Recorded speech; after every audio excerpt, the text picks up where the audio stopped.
Assalamualaikum warahmatullahi wabarakatuh. Perkenalkan, nama saya Kiara Putri Rahmawati dari kelas 11 MIPA 4, absen 22. Pada kesempatan kali ini, saya akan mempresentasikan mengenai karya ilmiah, begitu juga dengan contohnya. Silahkan disimak.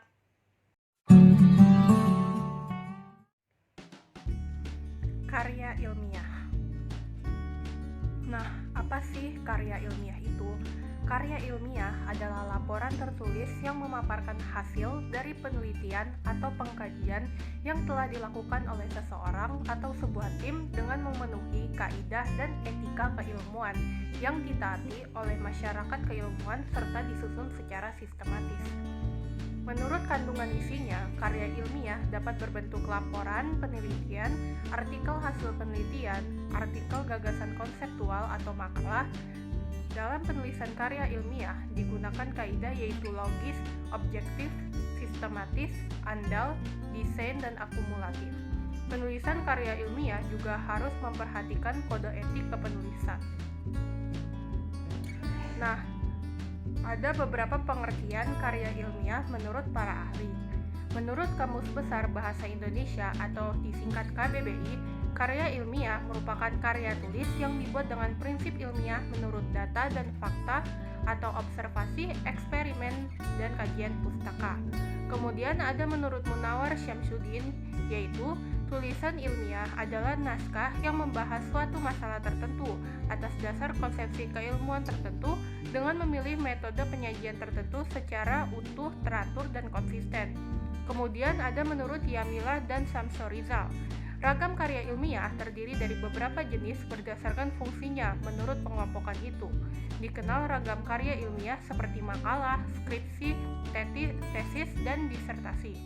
Kemudian menurut Broto Wijoyo, karangan ilmiah adalah karangan ilmu pengetahuan yang menyajikan fakta dan ditulis menurut metodologi penulisan yang baik dan benar. Menurut Wahyu, beliau mengungkapkan bahwa suatu karangan dapat dikatakan ilmiah jika ia mengungkapkan suatu permasalahan dengan metode ilmiah. Kemudian terakhir, menurut Mariadi dan Harun, karya ilmiah yaitu suatu karya yang memuat dan mengkaji suatu permasalahan tertentu dengan menggunakan kaidah-kaidah keilmuan. Kemudian ada pula ciri-ciri karya ilmiah. Yang pertama, bersifat logis dan faktual. Karya ilmiah mengacu pada teori yang kemudian dijadikan sebagai landasan berpikir di dalam pembahasan masalah dan mengandung fakta yang bisa dibuktikan kebenarannya. 2. Efisien dan efektif. Sebuah karya ilmiah harus memberikan pemahaman secara detail, ringkas, serta padat, dan tidak dikemas dengan bahasa yang membingungkan. Dengan begitu, maksud dari karya ilmiah itu bisa langsung diterima oleh pembacanya dan langsung ke inti pembahasan. 3. Objektif dan menghindari kesan emotif. Suatu karya ilmiah harus dibuat dengan objektif dan tidak boleh emotif atau dibuat dengan dasar perasaan penulis. Hal ini penting agar karya ilmiah yang dibuat dapat menjadi suatu karya objektif, bukan berpihak pada emosi penulis. Yang keempat, menggunakan bahasa baku. Penulisan karya ilmiah harus menggunakan bahasa yang baku dan memperhatikan cara penulisan yang tepat. Bahasa yang baku yang dimaksud adalah bahasa yang formal dan resmi sesuai pedoman umum ejaan bahasa Indonesia atau PUEBI. 5. Menggunakan kaidah keilmuan. Sebuah karya ilmiah harus ditulis dan disusun dengan kaidah keilmuan. Kaidah keilmuan di sini maksudnya adalah metodologi penelitian yang harus diperhatikan oleh penulis karena dengan metodologi ini karya ilmiah memiliki kerangka pemikiran yang logis. 6. Sistematis. Karya ilmiah disusun dari bagian satu ke bagian yang lainnya dengan mengikuti standar yang ada. Misalnya dimulai dari pembahasan masalah, kemudian menuju metode penelitian, hasil penelitian, dan kesimpulan. Struktur ini tidak bisa dibolak-balik susunannya. Jenis-jenis karya ilmiah. Yang satu, ada laporan penelitian. Laporan penelitian merupakan karya ilmiah yang ditulis sebagai hasil dari suatu penelitian ilmiah. Penulisan laporan penelitian memiliki tujuan tertentu, dan penelitian yang dilakukan harus didasarkan pada prosedur ilmiah. 2. Jurnal ilmiah. Jurnal ilmiah dikenal juga dengan istilah artikel ilmiah. Jurnal ilmiah sendiri adalah sebuah publikasi yang diterbitkan secara berkala, yang memuat artikel ilmiah secara empiris atau dari hasil penelitian. Ketiga, ada kertas kerja. Kertas kerja memiliki cakupan yang lebih lengkap dibandingkan dengan makalah. Isi di dalam kertas kerja menjelaskan suatu permasalahan secara mendalam. Kertas kerja memuat analisis yang lebih rumit. Analisa di dalam kertas kerja bersifat empiris dan objektif. Keempat, ada makalah. Makalah merupakan jenis karya ilmiah yang berkaitan dengan lingkungan akademik dari siswa dan mahasiswa. Isi makalah merupakan kajian atau ulasan ilmiah sebagai hasil gagasan penulis yang disajikan dalam bentuk tulisan. 5. Skripsi. Skripsi merupakan karya ilmiah yang menjadi tugas akhir bagi mahasiswa pada jenjang perkuliahan strata 1. Penulisan skripsi bertujuan sebagai syarat kelulusan mahasiswa dan syarat memperoleh gelar sarjana di perguruan tinggi. Skripsi merupakan sebuah bukti kemampuan akademik yang dimiliki seorang mahasiswa dengan melakukan sebuah penelitian mengenai masalah yang ada di dunia nyata, sesuai dengan bidang studi yang ditekuninya. 6. Tesis. Tesis merupakan karya ilmiah yang dibuat sebagai salah satu syarat kelulusan pada jenjang pendidikan magister. Tesis disusun oleh mahasiswa secara individual berdasarkan hasil penelitian empiris. Tesis digunakan sebagai bahan kajian yang akademis yang membahas percobaan untuk mengungkapkan dan menyelesaikan persoalan ilmiah tertentu secara analisis kritis. Tesis merupakan bukti kemampuan mahasiswa dalam penelitian dan mengembangkan ilmu pada salah satu bidang keilmuan dalam dunia pendidikan. Tujuan karya ilmiah. 1. Sebagai wahana untuk melatih ide tersurat atau hasil penelitian dalam bentuk karya ilmiah yang sistematis dan metodologis. 2. Makalah ilmiah yang telah ditulis diharapkan menjadi wahana transformasi pengetahuan antara sekolah dan juga masyarakat. 3. Menumbuhkan etos ilmiah di kalangan mahasiswa sehingga tidak hanya menjadi konsumen ilmu pengetahuan tetapi juga mampu menjadi penghasil atau produsen pemikiran dan karya tulis dalam bidang ilmu pengetahuan terutama setelah penyelesaian studinya. 4. Membuktikan pengetahuan dan potensi ilmiah yang dimiliki oleh siswa dalam menghadapi dan memecahkan masalah dalam bentuk karya ilmiah yang bersangkutan setelah mendapat pengetahuan. 5. Melatih keterampilan dasar untuk melakukan penelitian. 6. Melatih kemampuan untuk menggabungkan berbagai sumber data dan sumber bacaan. 7. Melatih kemampuan pengorganisasian fakta atau data secara sistematis. 8. Hasil karya ilmiah menjadi acuan atau penelitian pendahuluan bagi penelitian selanjutnya.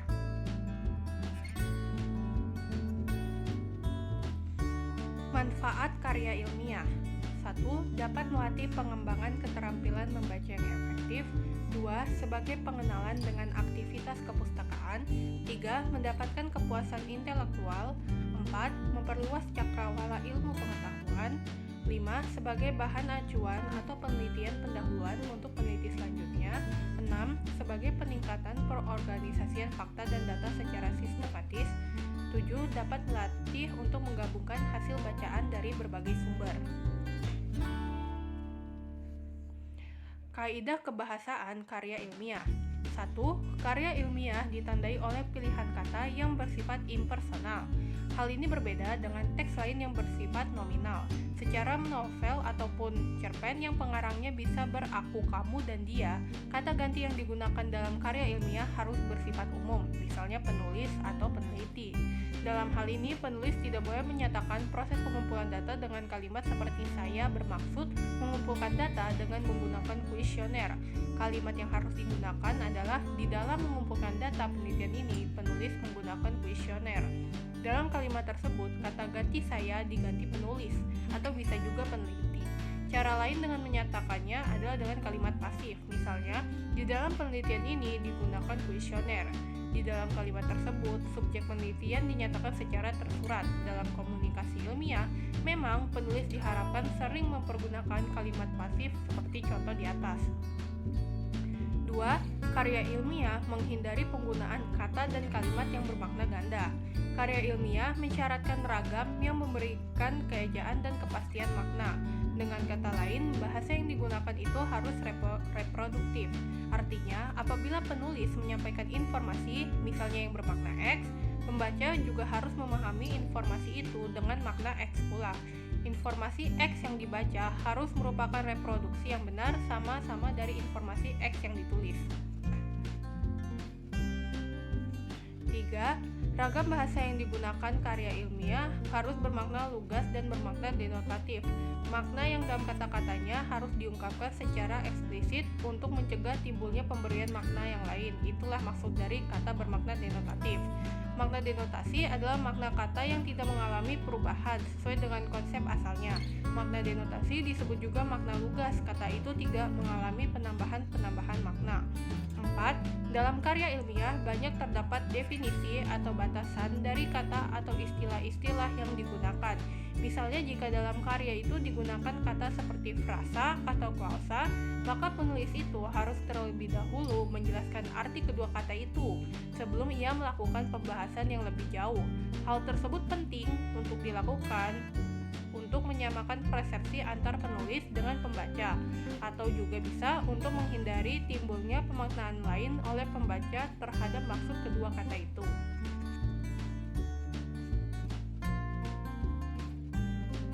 Struktur karya ilmiah. Struktur karya tulis ilmiah pada umumnya bergantung pada jenisnya dan aturan dari lembaga atau institusi apa yang diikuti.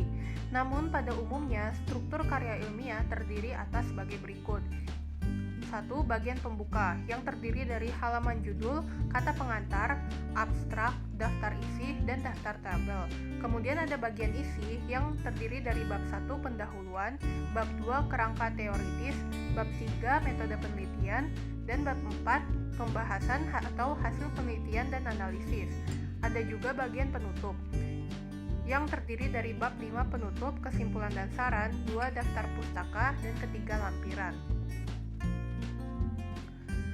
Bagian pembuka, halaman judul atau cover. Judul merupakan kepala yang menyiratkan secara singkat isi atau maksud dari karya ilmiah. Judul karya ilmiah yang menyangkut ruang lingkup penelitian, tujuan penelitian, manfaat penelitian, dan juga metode penelitian. Biasa disajikan dalam satu kalimat lengkap yang jelas. Judul tidak diakhiri dengan titik. Judul ditulis berdasarkan topik yang diangkat, sehingga menjadi nama dari karya ilmiah tersebut. Judul harus ditulis semenarik dan sejelas mungkin sehingga pembaca mendapatkan gambaran tentang apa isinya. Ada 2 tata cara penulisan judul karya ilmiah. Pertama, menggunakan huruf kapital semua. Kedua, huruf kapital hanya pada huruf pertama setiap kata. Pada tata penulisan kedua, konjungsi atau kata penghubung tidak perlu menggunakan huruf kapital. Contohnya di, dari, dalam, dan, serta, atau dan sejenisnya. Untuk cover memiliki suatu keberadaan yang penting dalam penulisan karya tulis ilmiah, yaitu sebagai daya tarik serta memudahkan pembaca untuk mengetahui gambaran umum mengenai isi sebuah karya tulis ilmiah. Bagian cover ini terdiri dari 1. Keterangan jenis karya tulis ilmiah. Keterangan ini ditulis paling atas. Kita dapat menulis jenis karya tulis seperti makalah, skripsi, tesis, atau laporan penelitian. 2. Judul karya tulis ilmiah. Ini diletakkan di bawah keterangan jenis karya tulis. 3. Tujuan karya tulis ilmiah. Ditulis dengan font yang lebih kecil daripada judul. 4. Logo instansi. Logo diletakkan paling tengah dan berukuran yang proporsional dengan tulisan lainnya di cover. 6. Ada nama penulis. 5 nama penulis, 6 nama instansi, 7 tahun pembuatan. 2. Kata pengantar.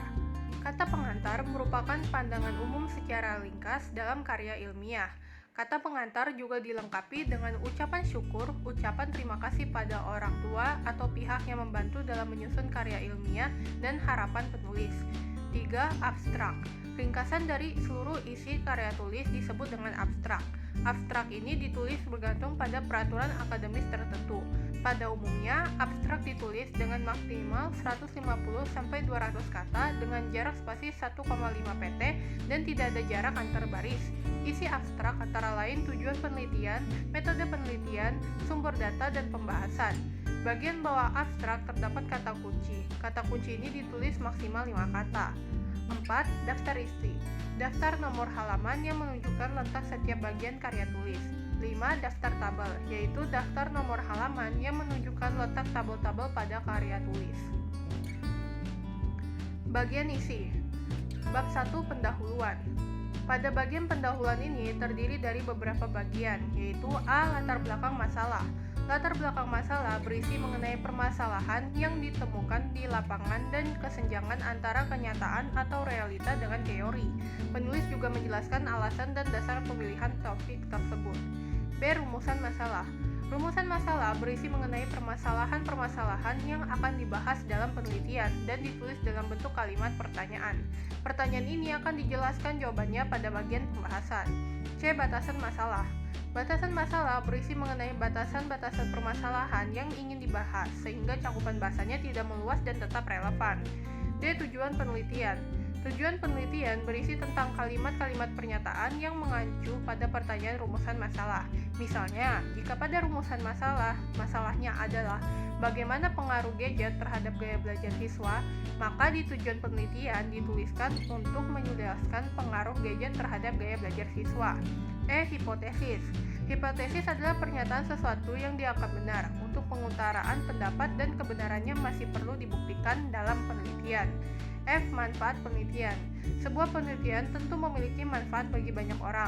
Pada bagian ini tertulis manfaat-manfaat apa saja yang diperoleh oleh kalangan tertentu yang akan didapat dari karya ilmiah yang ditulis. Bab 2. Kerangka teoritis. Kerangka teoritis berisi penjelasan tentang hasil kajian terhadap teori dan hasil-hasil penelitian yang sudah ada dan telah terpublikasi dan relevan dengan karya tulis ilmiah itu. Pada bagian ini, teori-teori dari para ahli akan diibaratkan sebagai pisau untuk mengupas permasalahan yang disebutkan pada bagian rumusan masalah. Dalam menyusun teori tersebut, kemampuan menggunakan kaidah pengutipan sangat dibutuhkan agar tulisan tidak dinilai sebagai plagiarisme. Teori kajian atau penelitian yang berhubungan tersebut harus dicantumkan. Hal tersebut berguna untuk menempatkan posisi karya ilmiah yang ditulis dengan karya ilmiah terdahulu. Bab 3. Metode penelitian. Metode penelitian menjadi hal yang sangat mendasar dari karya tulis ilmiah. Metode atau prosedur penelitian menjadi petunjuk penulis untuk meneliti dengan langkah-langkah yang benar. Sebab jika metodenya salah, pembahasannya pasti juga akan salah. Terdapat dua metode yang di dalamnya masih ada subbagiannya, yaitu metode kualitatif dan metode kuantitatif. Metodologi juga menentukan logis tidaknya suatu karya ilmiah. Metode opsional dan dapat berubah tergantung topik dan tujuan penelitian. Berikut beberapa di antaranya. Metode deskriptif, menjabarkan, menjelaskan, atau menggambarkan data yang terdapat dalam karya ilmiah. Data tersebut bisa dalam bentuk fakta yang bersifat kuantitatif seperti data statistik atau survei, dapat juga berupa data kualitatif seperti peristiwa historis atau berita. Kedua, ada metode eksperimen, percobaan terencana dengan sistem tertentu untuk membuktikan kebenaran. Metode ini juga sekaligus menjelaskan perlakuan atau tindakan apa saja yang dilakukan terhadap objek penelitian. 3. Metode penelitian kelas, menelaah perilaku atau persoalan di lingkaran interaksi terbatas yang berkaitan dengan masalah sosial. Persoalan tersebut dialami oleh kelas tertentu. Kemudian ada metode observasi, yaitu mengamati objek penelitian secara langsung dan cermat. Berikutnya ada metode wawancara, melakukan tanya jawab dengan narasumber atau mempertanyakan pendapat ahli di bidang keilmuan yang dibahas dalam karya ilmiah.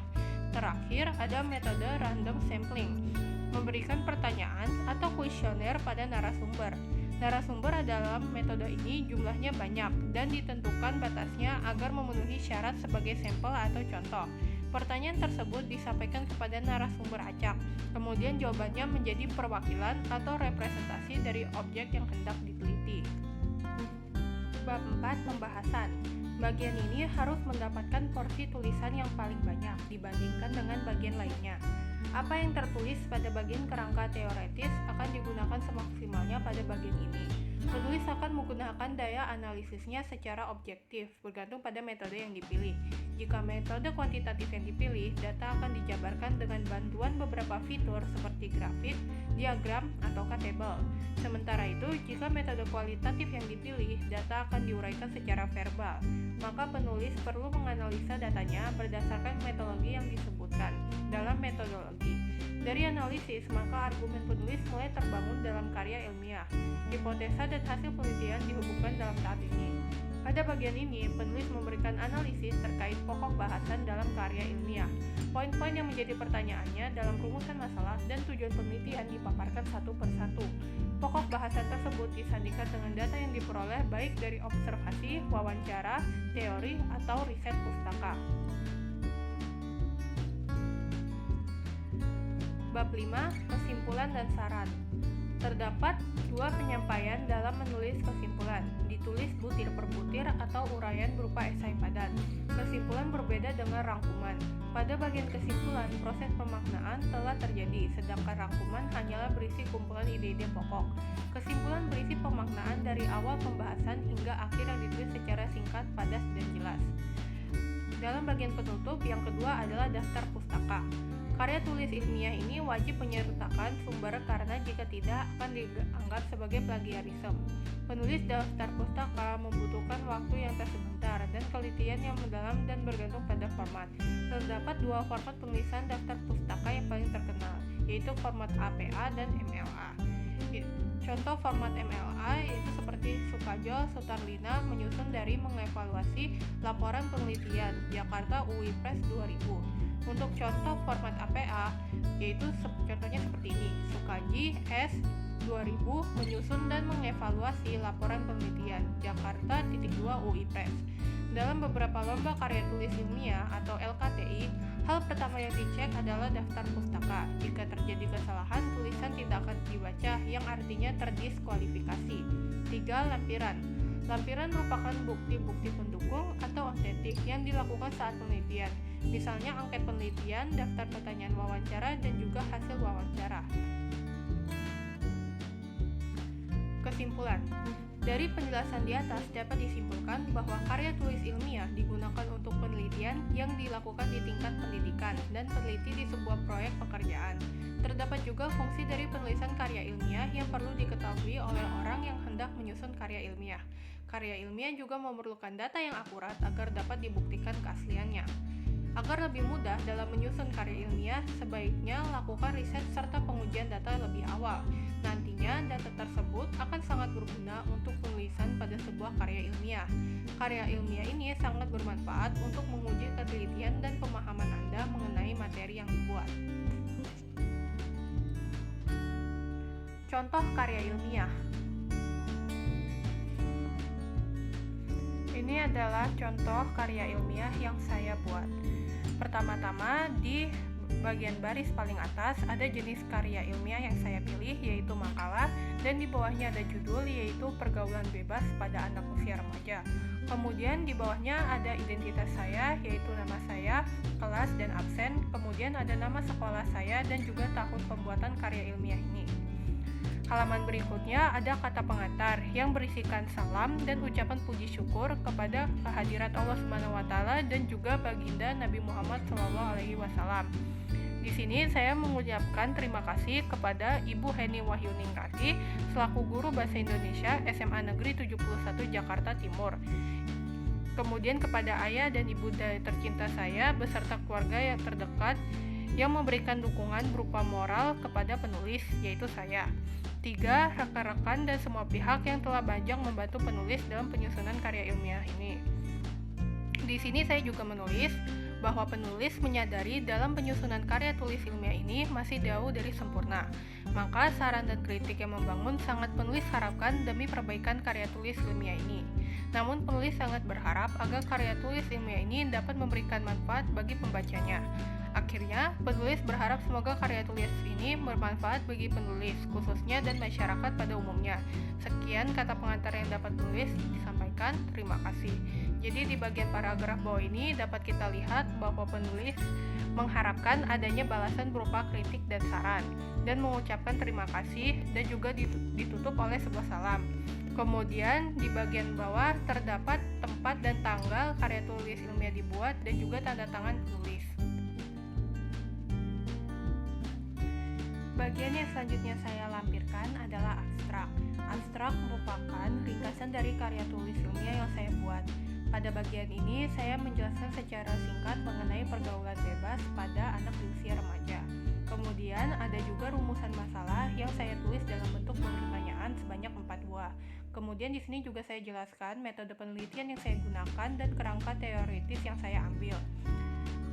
Di bawah terdapat kata kunci yaitu pergaulan bebas. Halaman selanjutnya merupakan daftar isi. Seperti kita lihat, judul berada di halaman 1 Romawi, kata pengantar ada di halaman 2 Romawi, abstrak ada di halaman 3 Romawi, daftar isi ada di halaman 4 Romawi. Bab 1 pendahuluan berada di halaman pertama sampai ketiga, yang terdiri dari latar belakang masalah, rumusan masalah, tujuan penelitian, dan juga manfaat penelitian.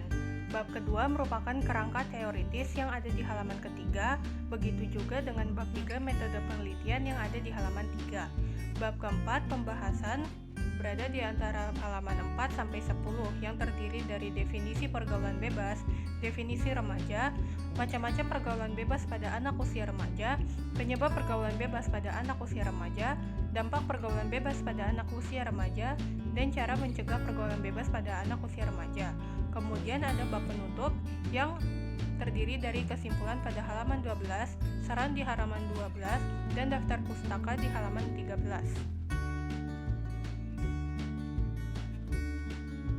Bab 1 pendahuluan 1.1 latar belakang masalah.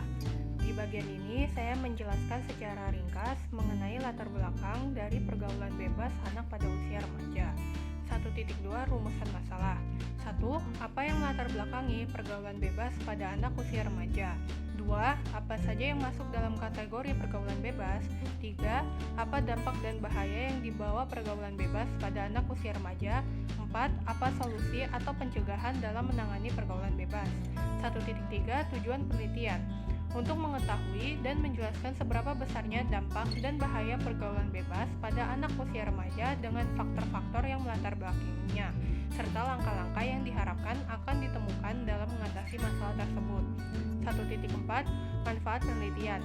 Penulis berharap dengan ditulisnya karya ilmiah ini akan dapat menambah pengetahuan masyarakat, khususnya orang tua, mengenai pergaulan bebas yang dapat terjadi pada anak usia remaja, bahaya yang dibawanya, dan pencegahan yang dapat dilakukan demi menghindari kerusakan pada generasi muda yang menjadi pilar penopang bangsa kelak. Bab 2 kerangka teoritis. Teori yang digunakan dalam menganalisis data yang diperoleh adalah teori fungsionalisme struktural oleh Talcott Parsons yang lebih menekankan dalam sistem sosial. Dari hasil penelitian ini ditemukan bahwasannya bentuk-bentuk pergaulan bebas yang dilakukan oleh remaja adalah berupa seks bebas, penggunaan narkoba, dan kehidupan malam. Yang ketiganya jelas memberikan kerugian dalam kehidupan mereka. Motif terjadinya pergaulan bebas yaitu adanya dorongan biologis yang tidak terkontrol atau kebingungan untuk mengekspresikan rasa cintanya, rasa ingin tahu yang berlebihan, dan selain itu faktor lingkungan dan kecanggihan teknologi serta perubahan zaman yang juga mempengaruhinya. Perilaku pergaulan bebas di kalangan remaja dikarenakan kurangnya kontrol diri sendiri. Mereka cenderung mencari kesenangan sendiri tanpa menghiraukan nasihat orang tua. Sekeras-keras orang tua menasehati remaja, cenderung menganggap hal itu tidak terlalu penting. Bab 3 metode penelitian. Metode yang digunakan oleh peneliti adalah kualitatif deskriptif dengan teknik pengumpulan data observasi, wawancara, dan dokumentasi. Metode ini dipilih agar diperoleh data penelitian yang bersifat mendalam dan menyeluruh mengenai pergaulan bebas pada anak usia remaja. Bab 4 pembahasan 2.1 definisi pergaulan bebas. Di bagian ini saya menulis definisi pergaulan bebas menurut beberapa pendapat. Yang pertama, seperti contohnya yaitu pengertian pergaulan bebas menurut Kamus Besar Bahasa Indonesia yang terbagi menjadi dua kata yaitu pergaulan dan bebas. Pergaulan berarti kehidupan bergaul dan bebas berarti tidak terikat. 2.2 yaitu definisi remaja yang juga menurut beberapa pihak. Contohnya seperti Hurlock 1992 dan Monks 1994. Saya akan menjelaskan yang menurut Hurlock 1992. Remaja berasal dari kata Latin adolescens yang berarti tumbuh atau tumbuh menjadi dewasa. Istilah adolescens mempunyai arti yang lebih luas lagi yang mencakup kematangan mental, emosional, sosial, dan fisik. 2.3 macam-macam pergaulan bebas di kalangan anak pada usia remaja. Saya akan menjelaskan secara singkat. Yang pertama ada seks bebas. Kedua merupakan penggunaan narkoba, dan ketiga merupakan kehidupan malam yang merupakan pencampuran dari seks bebas, alkohol, dan obat-obatan terlarang. 2.4 penyebab pergaulan bebas di kalangan anak pada usia remaja, yang terdiri dari 1. Rendahnya taraf pendidikan keluarga, 2. Karena kehidupan iman yang rapuh, 3. Keadaan keluarga yang tidak stabil atau broken home, 4. Lingkungan setempat yang kurang baik, 5. Kurang berhati-hati dalam berteman, 6. Kurangnya kesadaran remaja, 7. Pelampiasan diri, 8. Tontonan yang tidak mendidik, 9. Faktor orang tua, 10. Kegagalan remaja menyerap norma, 13. Perubahan zaman, 14. Faktor budaya.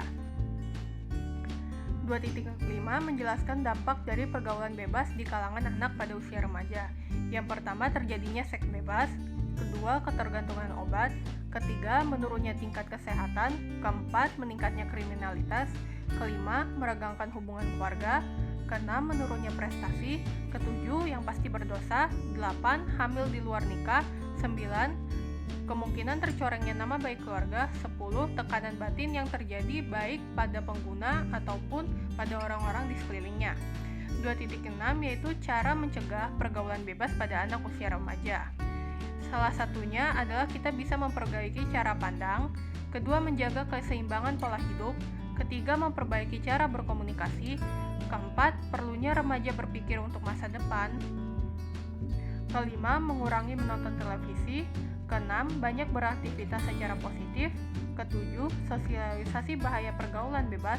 Kedelapan, menegakkan aturan hukum. Bab 5 penutup, yang terdiri dari 3.1 kesimpulan. Pergaulan bebas adalah salah satu kebutuhan hidup dari makhluk manusia, sebab manusia adalah makhluk sosial yang dalam kesehariannya membutuhkan orang, dan hubungan antar manusia dibina melalui suatu pergaulan.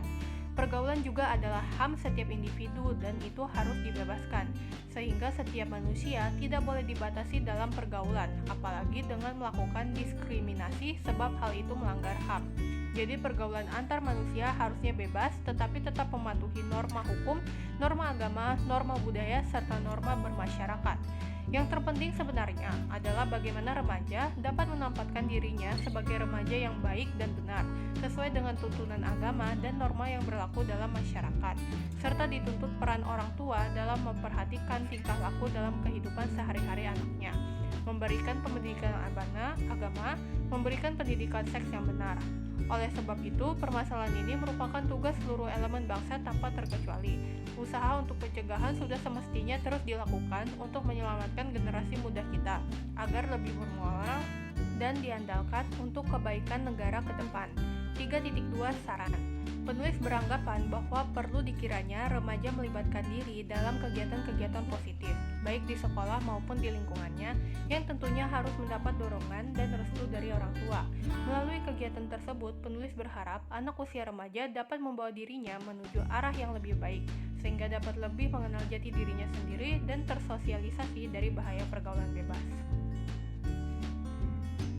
3.3 Daftar pustaka. Contohnya di sini adalah Chomaria N 2008. Pergaulan bebas dalam A. Najmuddin ed. Aku sudah gede. 2. Ngobrolin pubertas buat remaja Islam. Halaman 95 sampai 125. Solo 2 Samudra. Kedua ada Gunarsa Y.S.D dan Gunarsa S.D. 2004. Psikologi untuk muda-mudi Jakarta BPK Gunung Mulia. Di bawahnya ada Hurlok EB 1999, Psikologi Perkembangan I. Midayanti dan Sudiawardo, penerjemah Jakarta Erlangga. Kemudian di bawahnya ada dua link, yaitu http://duaduniabaca.com dan Dampak Negatif Pergaulan Bebas di Kalangan Remaja HTML, dan terakhir http://edwinco07blogspot.com 2012 2 Pergaulan Bebas HTML. Sekian, terima kasih. Sekian yang dapat saya sampaikan. Mohon maaf apabila ada kesalahan. Semoga apa yang baru saja saya bawakan dapat membawa manfaat bagi kita semua. Wassalamualaikum warahmatullahi wabarakatuh.